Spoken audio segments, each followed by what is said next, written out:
I'm going to teach you how to disconnect the dots, color outside the lines, and think outside your box. Renowned as the godfather of the modern seduction community, Ross has transformed the lives of thousands worldwide. The OG in persuasion, and I'll say the father of pickup artistry. There's an epidemic of loneliness. Not just men, but people are isolated, they're on their devices. I go to the same place for breakfast virtually every day, and there's a couple who appear to be very happy, but their faces are in their phones when they're sitting there having breakfast. And I want to grab them and say, get your face out of your phone and relate to each other. When I heal people or I guide them into connecting with their own resources of capability, of creativity, I teach them how to do that, how to reframe their pain. It's so wonderful when we have those moments in life, but here's the thing. Unless you can hear your voice on the inside, that voice of adventure that says, go for it, now, with me. You're here to make a purpose. You're here to make the world different.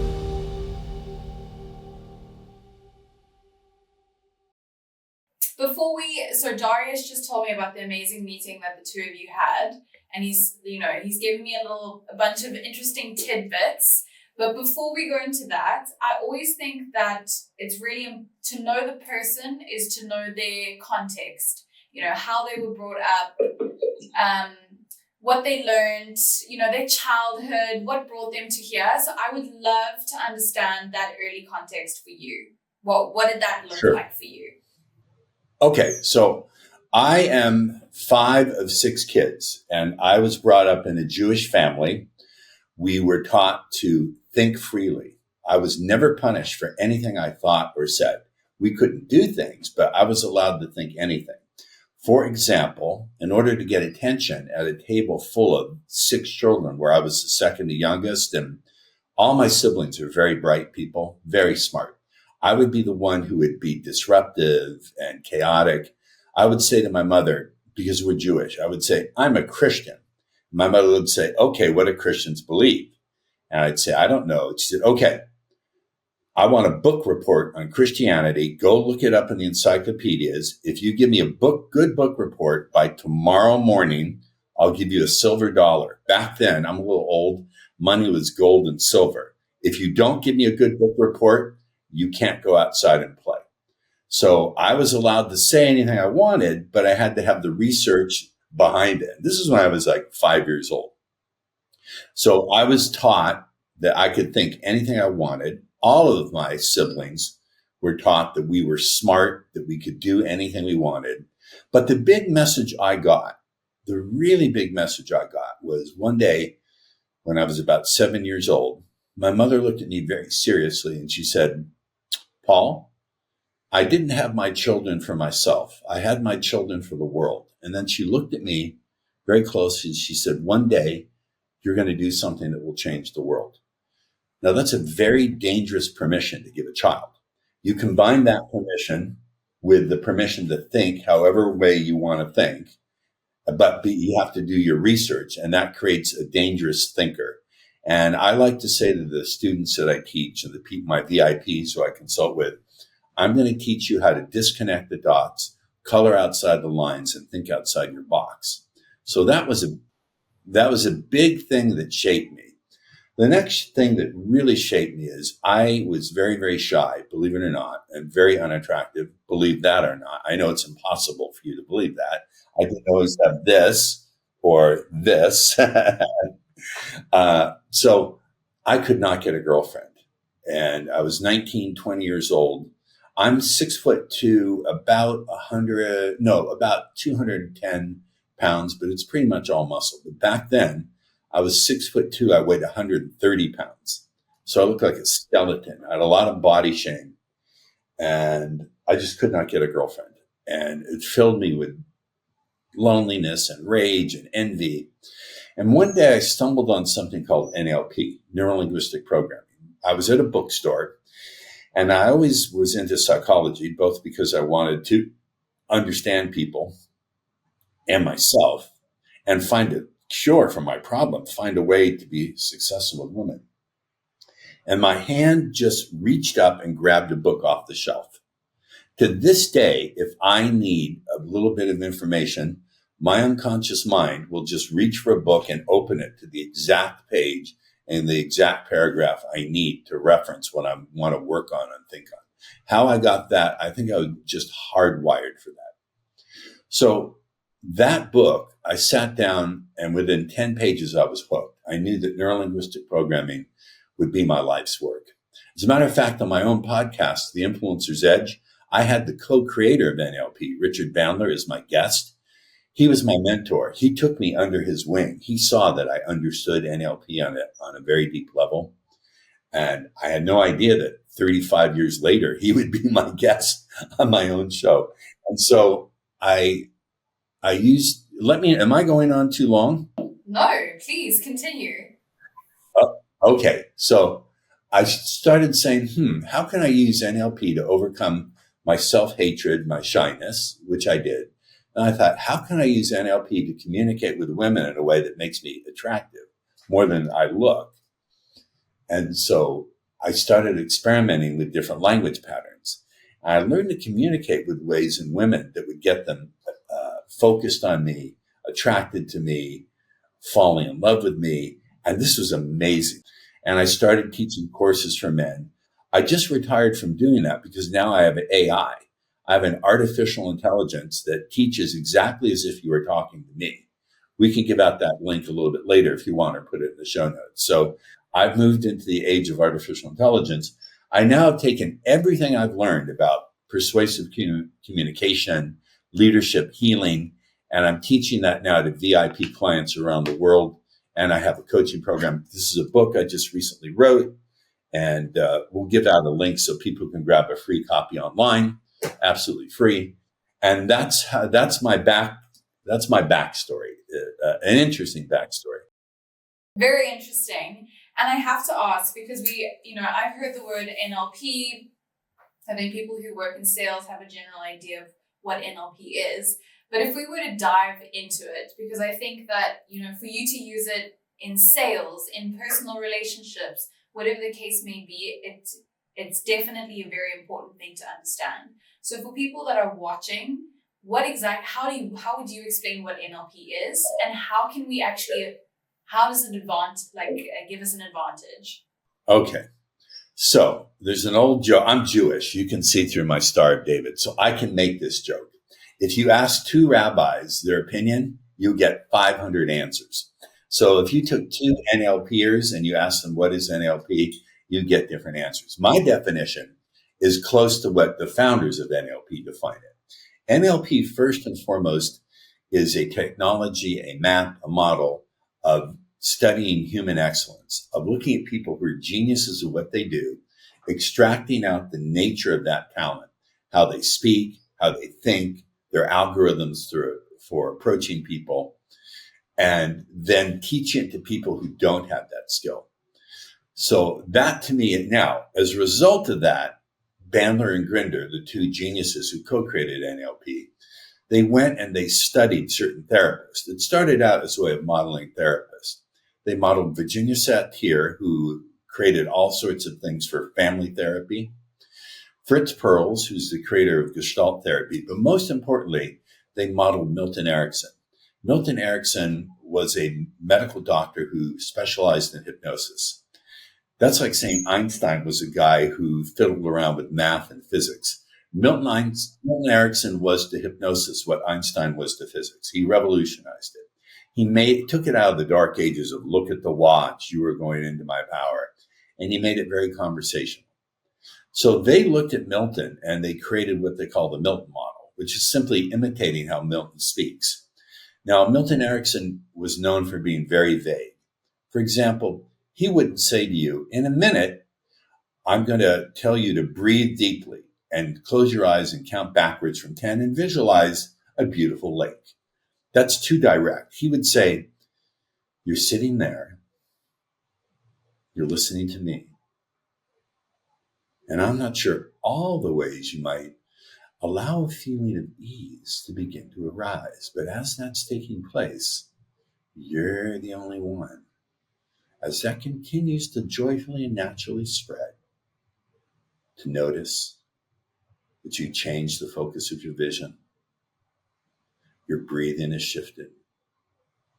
And that wonderful idea of you being able to go into trance is getting stronger and stronger, only as fast as you're aware of your feet on the ground and your back against that sofa or chair. You see how that works differently? Honestly, I was thinking to myself, I'm like, I need to remember that I'm not the one being hypnotized, but my body started to relax so much more. I'm like, no, wait, I can't let this happen now.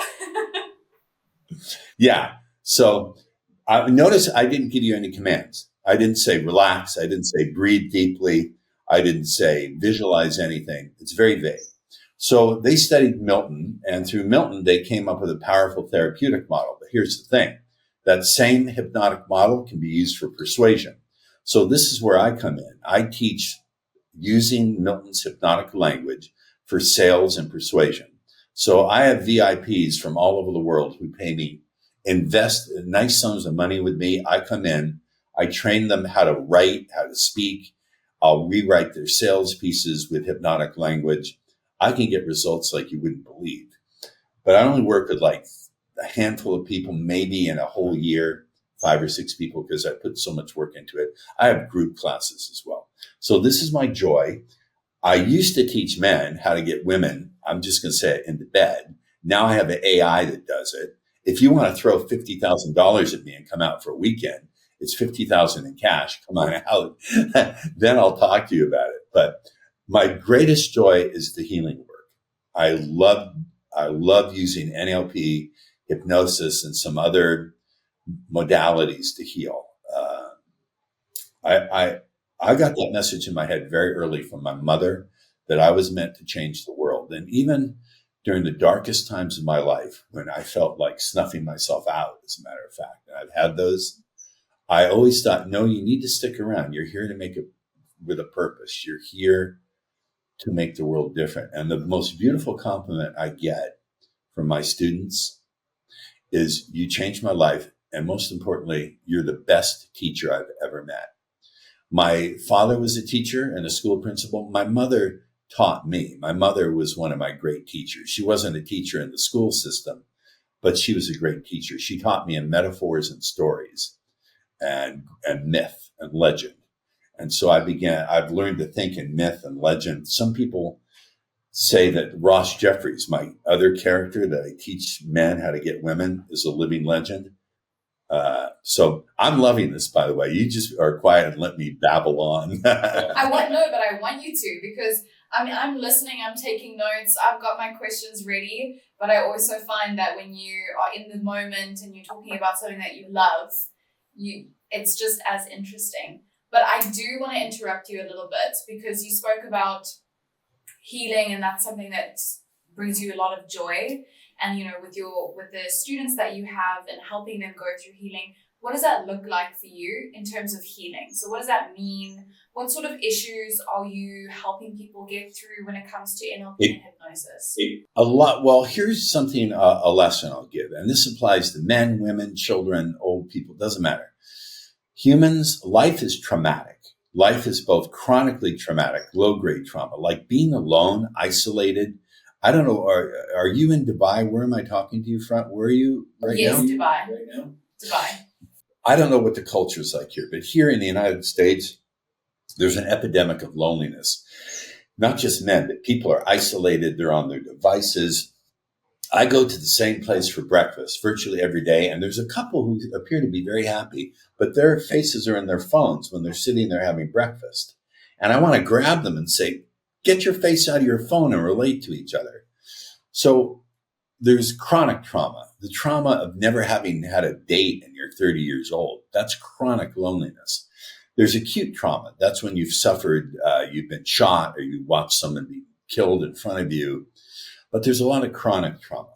So part of what I do is to help people reframe that trauma through hypnotic techniques, and then to tap into the side of them that not only has hope, but has the ability. And here's a big change to all of you who are healers. I want you to really get this message. If you take nothing from the interview but this, The big change happens not when you get someone to quit smoking. The big change happens when your client is no longer looking through their patterns, through their painful emotions, but they're looking at them. They're looking at them through a filter of self-compassion, clarity, accuracy, hope. Because when we have enough pain, what happens is we see our progress through the pain of our past. And this happens in every area of life, even the most successful people. If you carry your pain into your business dealings, into whatever it is you're doing, pain, unless it's properly, you have a proper relationship with it, turns into suffering. And suffering distorts perception, distorts perception and drives behavior in ways that are not healthy. As an example, to unpack that, if you've been wounded a lot in your relationships when you're young, or even as a teenager or a young adult, you're going to carry a lot of suspicion into situations where it's more appropriate to be on guard or to be discerning instead of suspicious. There's a distinction between discernment, which is necessary, and suspicion. Suspicion has elements of blame, of anger, of rage, and it's going to distort what you see. Discernment is important because not every person has good intentions. Even people who have good intentions may have crappy ideas. So when we develop a good relationship with suffering, because life is filled with suffering, I am not a Buddhist per se, but many of the things that Buddha said, I believe, are observationally true. They're true on the face of them. And many of the practices that he taught, most importantly, to meditate and to cultivate kindness, are extraordinarily important. So when I heal people or I guide them into connecting with their own resources of capability, of creativity, I teach them how to do that, how to reframe their pain. That's what it looks like. Now, it can show up in different ways. I can take someone who's terrified of speaking in public and not only get rid of that fear, but help them tap the passion that makes them want to speak in public. It's one thing to get rid of a fear. It's another thing to put someone in touch with their passion. You have to do the first thing in order to get to the second, but the second requires a different kind of guidance. I tend to have very creative, inventive solutions that very few people would think of.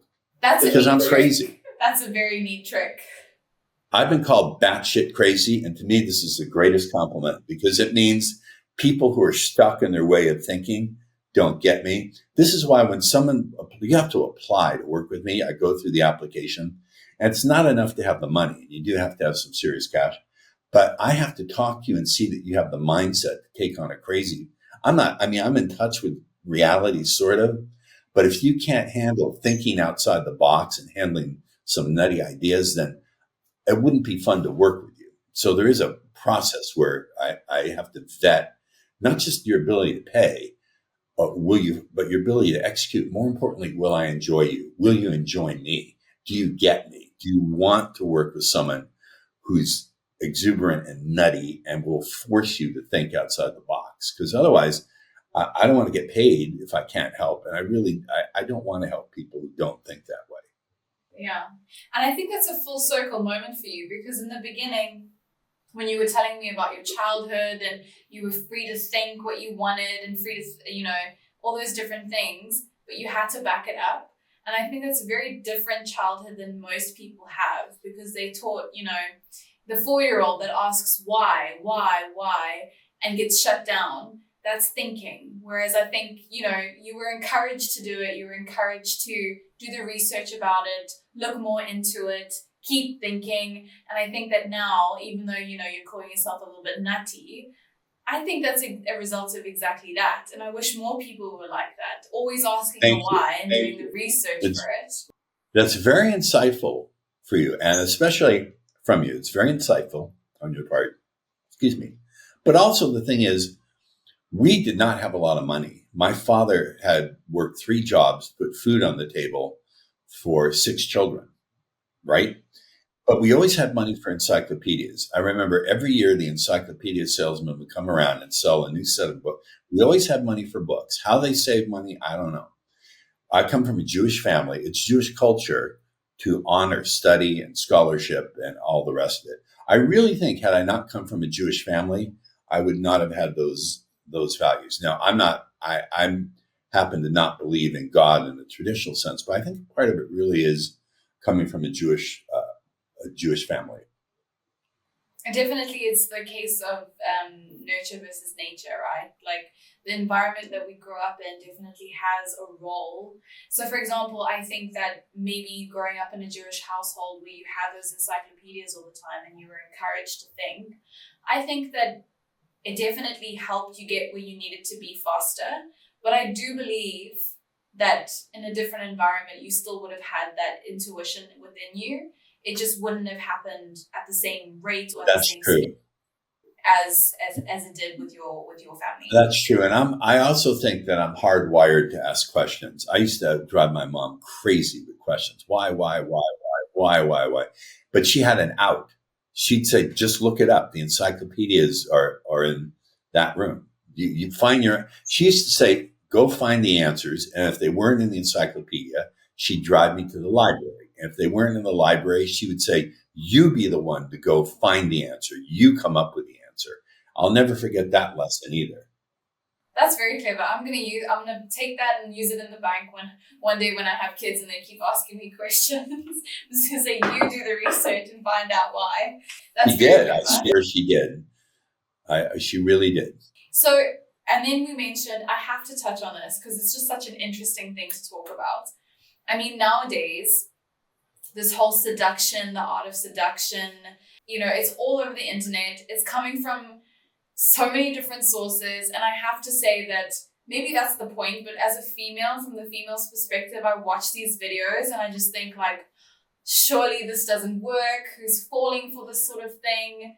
But as someone who's tried and tested it, I have to ask you, what were those, if you were to give us a couple of tips, either way, I think women or men, I think attraction maybe works the same way. Correct me if I'm wrong. I don't think so. Listen, here's the essence of it. First and foremost, guys make 3 mistakes in conversations.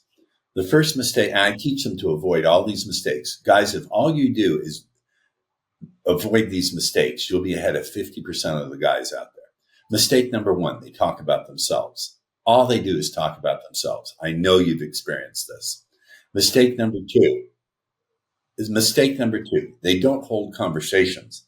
They hold interrogations. Really, where'd you go to school? Why did you go to school? Why are you studying that? And what do you plan to do? And blah, blah, blah, blah, blah. They don't. Do you understand? And then the final thing is all their conversations are based on facts, data, figures, things they could put on a graph. Like, here's an example. There are 2 kinds of questions. One that evokes fantasies, awakens the part of your mind that fantasizes and thinks about indulging in yourself, and one that's just facts. So what's the difference between saying, what do you like to do for fun? Let's pretend we're on a date. And I said, what do you like to do for fun? I like spending time with my friends, with my dog. I like to read and go to the beach. That's what I like to do for fun. Now, that doesn't excite you. You're just reciting facts, right? Yes, correct. Now, listen to this question. When you want to do something that makes you feel totally alive, get your heart beating hard, time flies by, what do you love to do? Or what's something you've always fantasized about doing, dreamed of doing, but haven't worked up the nerve, the courage to let yourself dare to do? Oh, that's a different kind of my question. answer changes completely with that.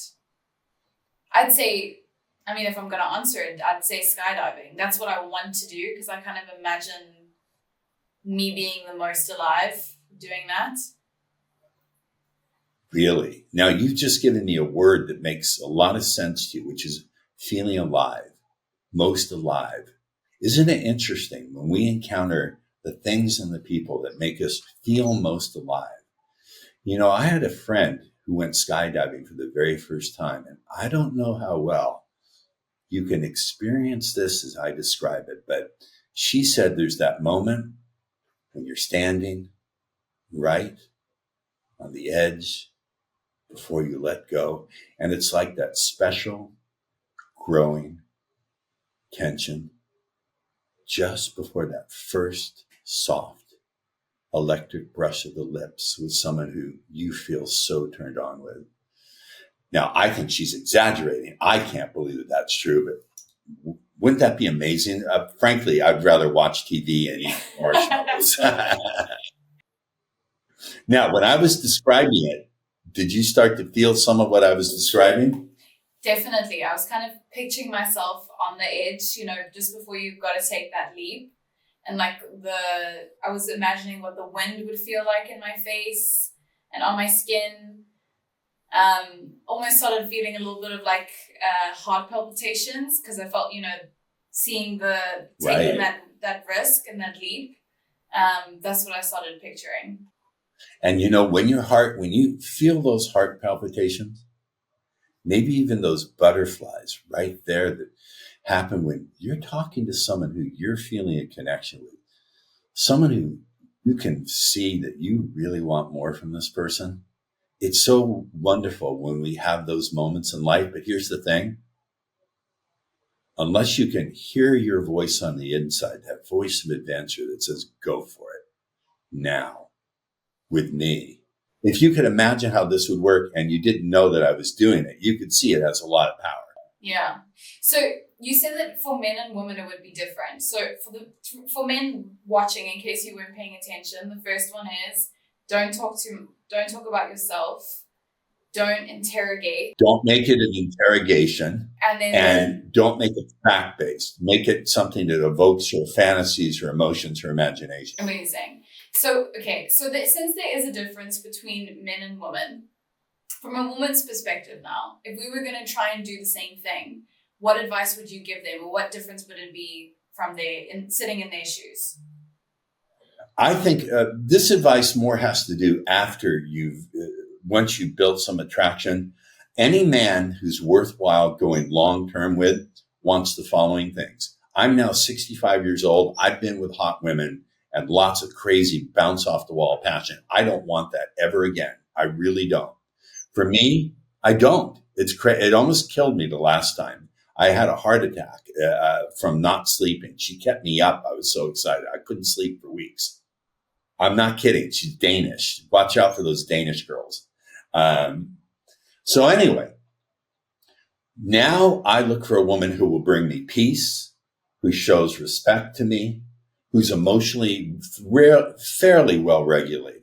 I don't think women are crazy at all. I think it's more difficult for them to emotionally regulate. So I look for women who have a practice to emotionally regulate. Not to say they're not going to have up and downs, but someone who doesn't blast me with rage or freeze me out. Someone who knows how to be in that middle range. So usually it's someone who meditates or does some kind of practice like that, and who finally understands what it's like to be on my team, to support me in my mission. I don't mean praise me all the time, but to say, hey, I'm proud of you, man. I'm proud of you, Paul.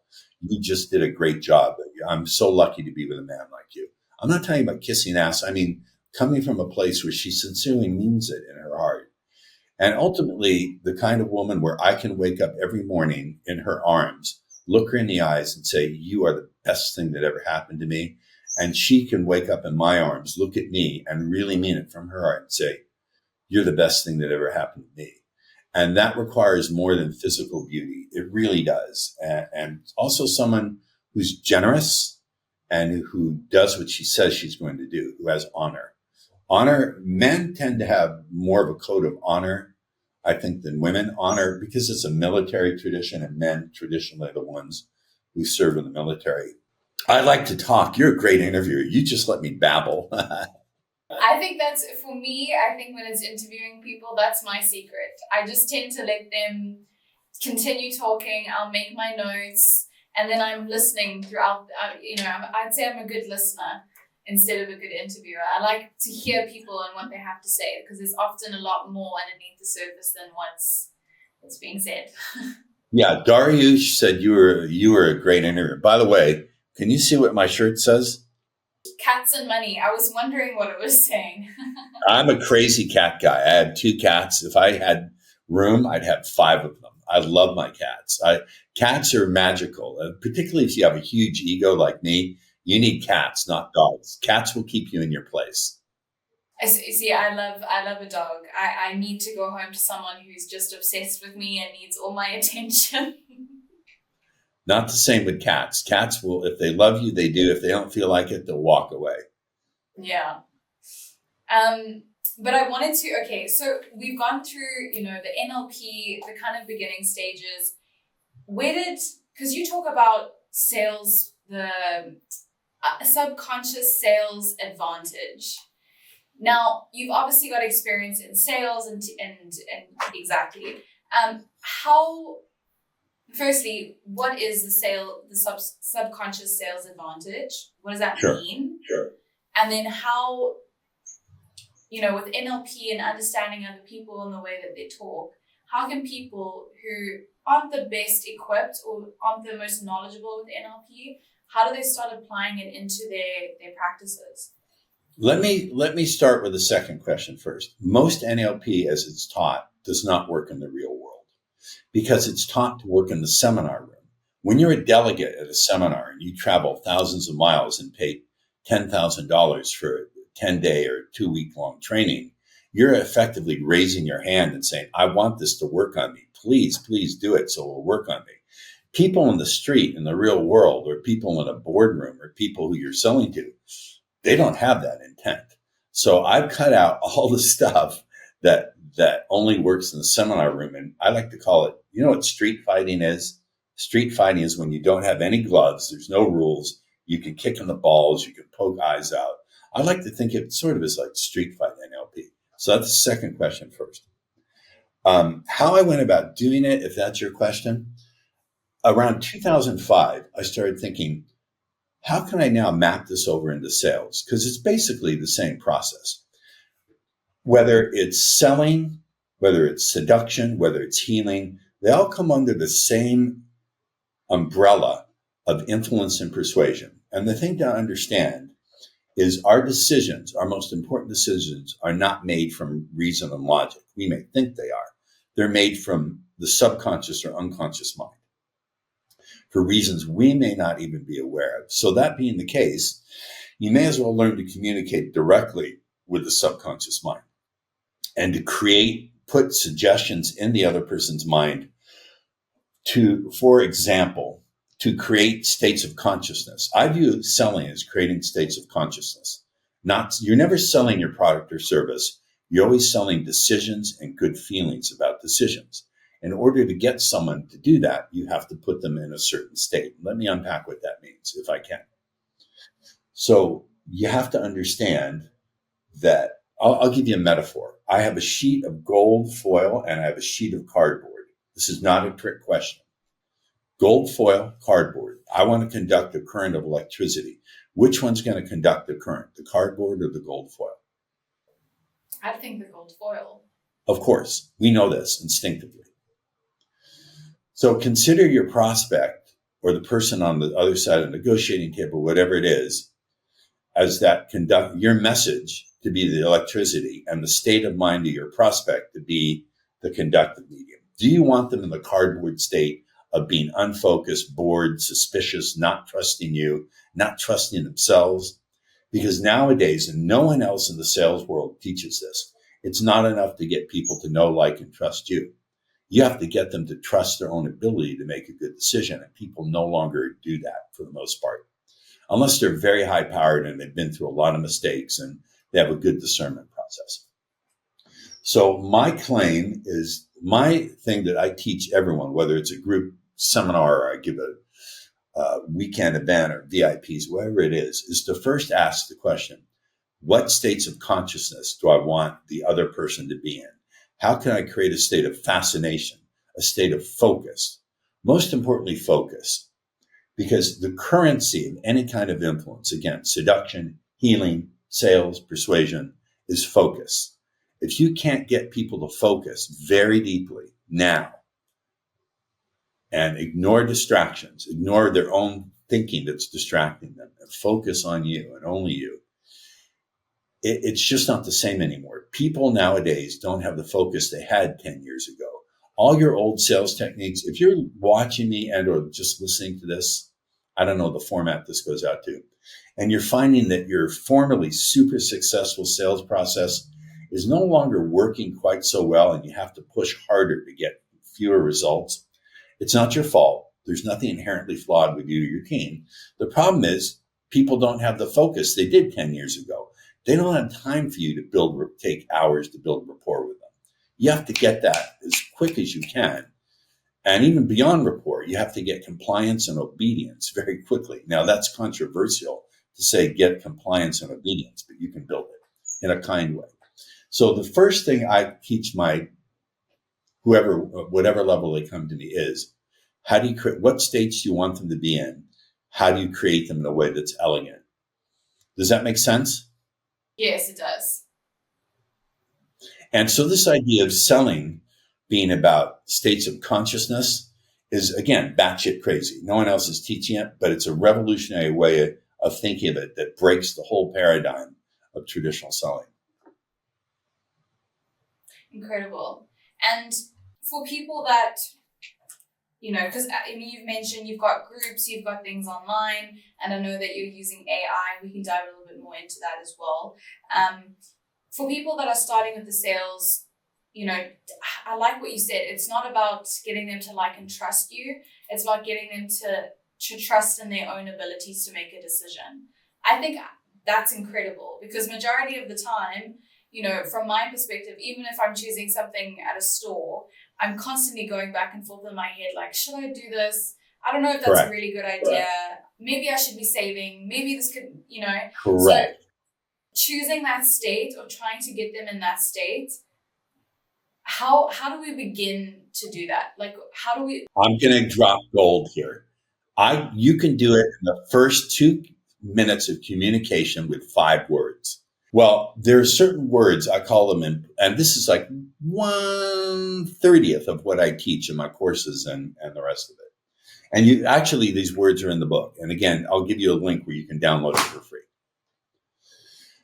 So the words are, we, our, explore, together, share. I believe those are the words. So at the beginning of a presentation, whether it's in video or whatever it is, especially though one-to-many, if I'm on stage or in a boardroom or whatever it is, I would not say, hey, today I'm going to walk you through how our system works. You're going to really enjoy the fact that it gets you 20% more productivity from your team, and it's 100% more easy to use than our rival software. And so let me conduct this, and then if you have questions, go ahead and ask them. That's how maybe they tell a joke or get the audience laughing first. I don't do this. I would say something along these lines. Before we begin our exploration together today, I just want you to promise me one thing. Will you promise you'll share the questions that naturally arise when a great decision's being made? Now, that piece of language, first of all, it's vague. Did I say anything specific about numbers, 100%, 20%? Did I say any of that? Now, here's a rule. Whatever you can get your prospect to imagine for themselves will be perceived by them as being their own idea, and therefore they will not resist it. And the best way to do that is to be vague. When you're vague, the unconscious mind fills in the blanks. So I said, before we is an implied relationship word. I'm not saying before I'm saying we. We implies a relationship. It implies you and I together. Before we begin that's another thing. Not my, but our, that implies relationship. Before we begin our exploration. Now, exploration is an incredibly hypnotic word. You would not think so. But for every exploration, there must be a leader, correct? And for every leader, there must be what? A follower. Exactly. So as soon as you hear that word exploration, and I'm the one who's on stage and I'm the one doing the talking, your unconscious mind has to come to the meaning, the conclusion that you are my follower. That's even better than someone who's just listening or in the audience. Wow, I'm a follower. Follower implies obedience, not questioning. You see how clever this is? Before we begin our exploration together is another implied relationship word. Now, if I hit the pause button here, speaking to you as a hypnotist, there's something called the law of compound suggestion. The law of compound suggestion says each suggestion you give sets up the power of the next one, and that suggestion enforces the power of the prior one. So now we're piling 4 or 5 suggestions on top of each other. Before we begin our exploration together today, will you promise me? Now, do we give promises to someone who we don't trust or like or know already? No. There's another implied relationship. Will you please share the questions? I didn't say ask the questions. What's the difference between sharing and asking? I feel like asking is a one direction kind of relationship, whereas sharing, it's two people. Mm-hmm. Share the questions that naturally arise. And then I didn't say you're going to make a great decision to sign up with me today and give me money. I didn't say that. I was very vague. I said, when a great decision, promise me you'll share the questions that naturally arise when a great decision's being made. Now, did I say who's making the great decision?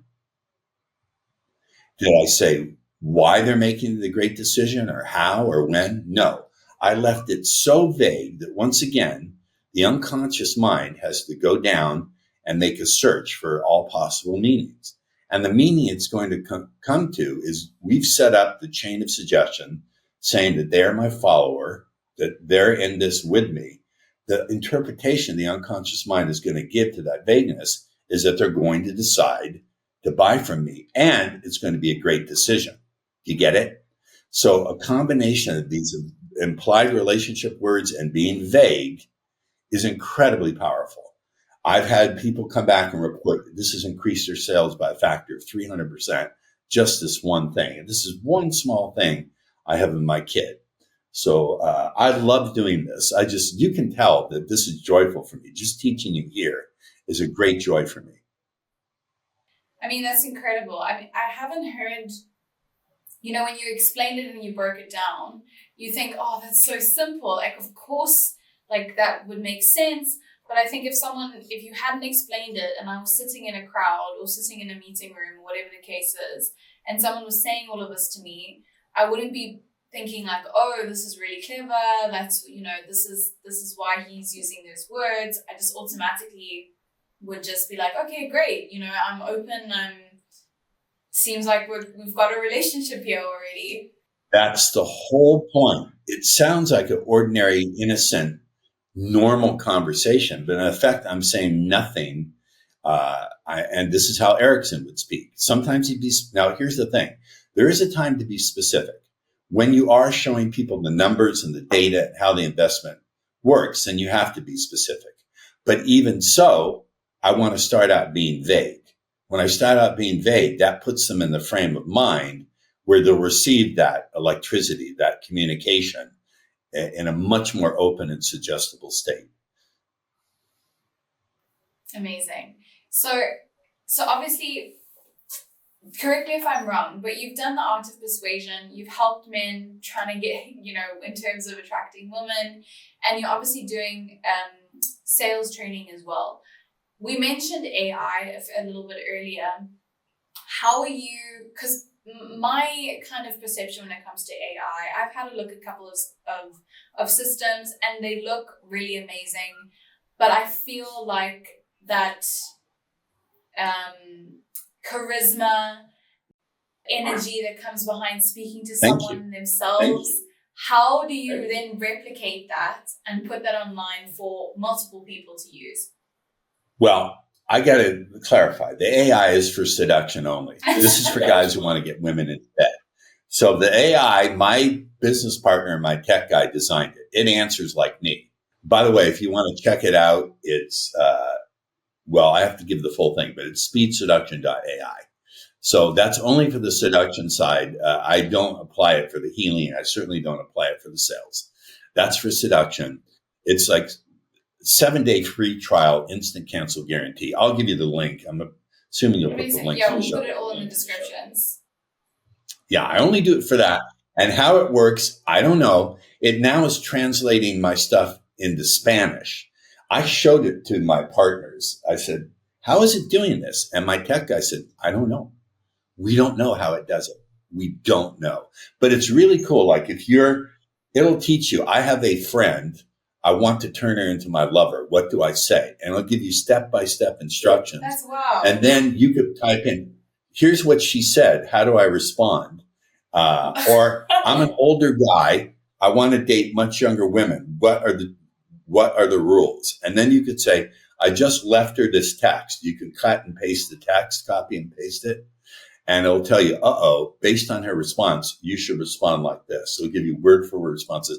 Don't ask me how it works. I have no idea. We just took all of my courses over 30 years, all my seminar video, and he fed it in. How he did it, I don't know. It's magic and it's frightening. That's insane. I could be on a date with someone and underneath the table, they're busy asking your program what to say next and how to respond. Or let's say you're blowing it on the date. You go into the bathroom and you say, here's what's going on. Here's the conversation. What do I do? And it'll spit out exactly where you should go. How long did that whole process take? A year and a half. About a year and a half, but we had some glitches. We also have a WhatsApp support group. So when you join the AI, you have an upsell for like $17 a month. You can join my WhatsApp group. You get daily video messages from me. Once a month, we have an hour-long Zoom call where you can ask me questions. It's a crazy good deal. Yeah, that's amazing. And also at the same time, like you said, you've asked the same questions over and over again. You've had to answer them from different people. I also think that when it comes to, because let's be honest, you have a job of service where you're helping other people, you're enriching their lives, you're helping them solve problems. And that can be really taxing when you're doing it on a large scale with multiple people. So if you can find a way to reach even more people with less time, less of your personal time, it's a win-win, right? They're getting the same exact information and you're helping, and you're still getting paid for it. So I think that's amazing. Right. And it's scalable. It's scalable, which is an important thing. My partner, Dustin, who's like a brother to me, he came to me a year and a half ago. You're too young to remember Blockbuster Video, and you're Australian, are you not? South African. You speak Afrikaans. Please speak a little bit for me. It's beautiful. It sounds like Dutch. I don't think it's beautiful, but ek kan Afrikaans praat, just a bietjie. I feel like someone who's watching from South Africa is going to hear my Afrikaans and just think, oh, she's embarrassing us. My accent is definitely. All right. Well, that's fine. Well, then you're too young and they probably didn't have it in South Africa, but there used to be something called Blockbuster Video. Blockbuster Video was a physical store where you would go and rent videos and later DVDs. And then you would have to pay a fee or a fine if you returned them late. That was their revenue model. They made more money off the fines than they did off the rental fees. And so they went out of business. They were huge, thousands of stores. They went out of business because of Netflix. And my business partner came to me a year and a half ago and he said, right now, you're Blockbuster Video. Do you want to be Blockbuster or do you want to be Netflix? I said, Netflix. He said, good. Let me show you something. It's called ChatGPT. I said, what is this bullshit? And he showed me the first version of ChatGPT. I said, this is a game. This is a trick. There's someone on the other end. He said, no, this is artificial intelligence. It's here right now. He said, Paul, you don't understand. This is like the dawn of the internet. This is like the first, when the internet first became available to everybody and people said, nah, we don't know. It's going to be a fad. No one's going to use this. You want to get in early. So we got in early and I'm very excited about it. Amazing. I'm glad. I think it's a good move because like you said, it's a dawn. We're still at that period where everybody sort of is talking about AI, but not 100% sure of how to use it in their personal lives or business. So I think to jump on it at the beginning stages is really important. When you were saying the beginning of the internet, I just thought the beginning of Bitcoin, right? Nobody thought that was a legitimate thing, except a couple of people that did, and it paid off long term. Good analogy. Yeah. So when it does come to sales, how can people, I'm assuming that you do take groups, online call. How does it work when it comes to anyone that's wanting to improve their sales and working with you? Here's what you do. I have a free course. Actually, what it is, it's a digital download of my book. It takes less than an hour to read it. We designed it to be read in less than an hour. And it comes with a 10-minute video training on how to smash objections and give your prospect objection amnesia. It literally teaches you a hypnotic process to get them to forget to give your prospects amnesia for their objections. You can get it, just go to paulrossbook.com. I call it my rapid sales accelerator. You'll get instant access. paulrossbook.com. And so that's how you get a hold of that. If you are at the point where you're interested in applying to work with me, again, I'm the most expensive trainer. You will ever be thrilled that you hired. And there is an application process. But if you'd like to talk about me about that, just shoot me an email and say, I'm interested. And my email is paul@speakerpaulross.com. Paul, I've had such an awesome conversation with you. I feel like we clicked like this. I think that, I wrote down in the beginning of our notes when we first started talking that you were a disruptor. And I think that the way that you are changing things, you're questioning things. I've learned so many things today that I haven't heard from anybody else, and I'm definitely going to be applying them. That's why by the time we got to those 5 magic words, I believe it. Like, I trust it. I know it'll work. So I just want to thank you for your time. I know Thank that you. Can I leave you with one quick story? Please, go for it. Because you gave me a huge compliment. You said I'm a disruptor. When I was about 6 years old, I was talking back to my mom. She shook her finger at me. She said, if you don't knock it off, you'll grow up to be an iconoclast. I said, what's that, Mommy? She said, that's someone who goes around kicking over other people's sacred idols and ideas and really getting them angry and pissed off. And I said, Mommy, I want to be an iconoclast. How do I be an iconoclast? And she just said, go outside and play. So thank you, Mom. Mom and Dad are proud of me. They're not with me physically, but I know they're always here in my heart with me, and they're proud of me. I know they are. Yeah, definitely. I always say to people that you never lose anyone because you carry pieces of them with you. Yes. Definitely. But thank you so much, Paul. I really enjoyed our conversation. And for all of those watching, we'll put all of Paul's descriptions, all of the links in the description below so that you can get hold of him. Ladies, if you're interested, you know what to do with that subject line. But thank you so much, Paul. I honor you and I salute you. Thank you. Thank you. Bye.